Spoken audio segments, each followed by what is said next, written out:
निकाया निर्मित माया रोम रोम प्रतिभेद कहें। जिसके रोमकूप में ऐसे असंख्य ब्रह्मांड हैं, वो ब्रह्मांडों के कर्ता धर्ता भी जिनकी वंदना करते हैं वो परमात्मा है। अब वो परमात्मा अपने धाम में थे।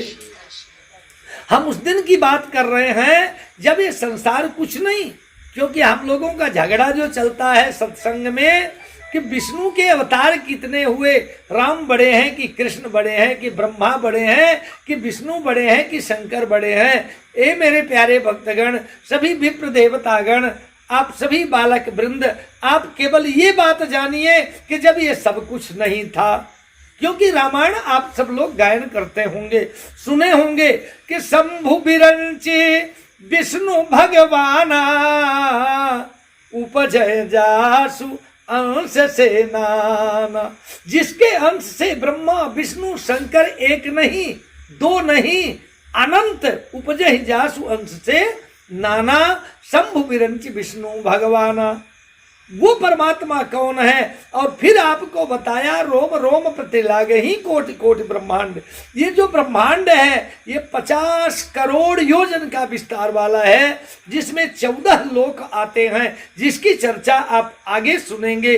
लेकिन ये 14 लोकों का जो ब्रह्मांड है, जिसके ऊपर 8 आवरण हैं, अष्टावरण भेद कर जहां लग मन उड़ाए। रामचरितमानस में भी इसका विधिवत वर्णन है, भागवत में विस्तार से इसका वर्णन है। ऐसे 14 लोक युक्त ये ब्रह्मांड एक नहीं दो नहीं अनंत कोटि ब्रह्मांड भी जिसके रोमकूप में है। जितने ब्रह्मांड हैं उतने ब्रह्मा हैं, उतने विष्णु हैं, उतने शंकर हैं, उतने गायत्री, उतने प्रणव, उतने राम और उतने कृष्ण।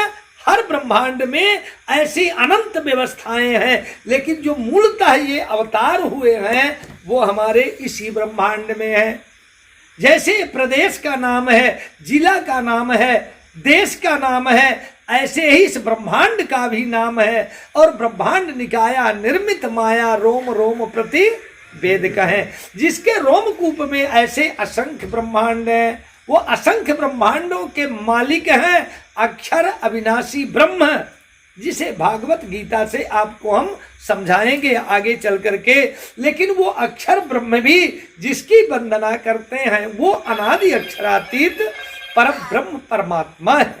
एको ब्रह्म द्वितीयो नास्ति, वही एक ब्रह्म है, उनके सिवा कोई उनकी बराबरी में कोई दूसरा नहीं है, उनके समान कोई दूसरा नहीं है, उनसे बढ़ करके तो कोई हो ही नहीं सकता है। तो वो एक ब्रह्म है और आप सभी लोग उस बात को जानते हैं। ब्रह्म जानेति सा ब्राह्मण है, जो उस ब्रह्म को जाने वो ब्राह्मण है। तो ये मेरे प्यारे भक्तगण, आप उस ब्रह्म को आइए जानिए, तब तो हम सच्चे ब्राह्मण होंगे। इसलिए आज हमको ब्रह्मज्ञ बनना है, उस परम तत्व को जानना है। तो आइए, जब ये संसार नहीं था, जब ब्रह्मा नहीं थे, विष्णु नहीं थे, शंकर नहीं थे, देवी दुर्गा नहीं थी, ये ब्रह्मांड नहीं था, तब भी वो परब्रह्म परमात्मा थे और हम थे।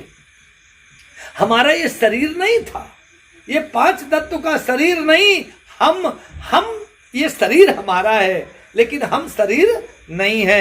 तो हम कौन हैं? हम एक आत्मा है। ध्यान दीजिए, हम आत्मा रूप में परम धाम में थे और परम ब्रह्म परमात्मा अनादि अक्षरातीत सच्चिदानंद उस दिव्य धाम में थे। परम धाम में दिव्य लीला करते हुए हमारे प्राणाधार प्राण प्रीतम अनादि अक्षरातीत विराजमान थे। उस धाम में एक बार की बात है कि परमात्मा उस धाम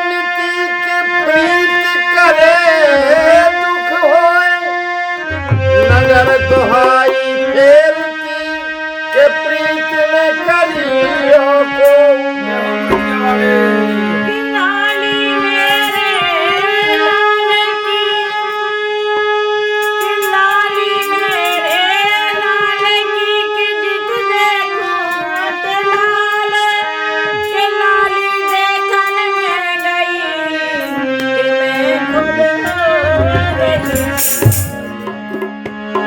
जहाँ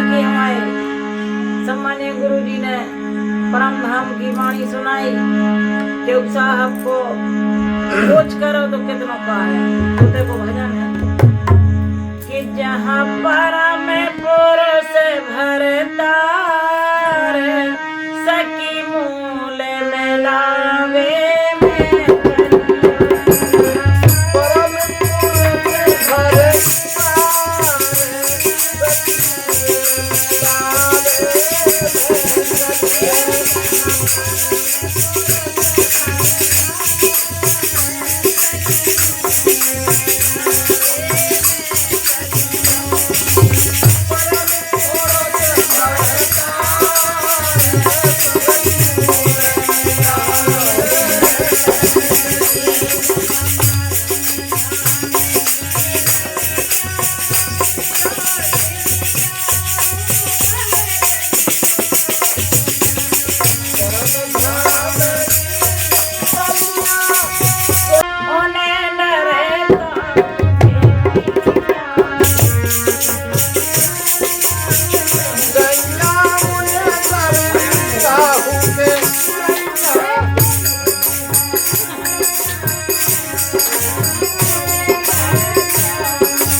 Yeah.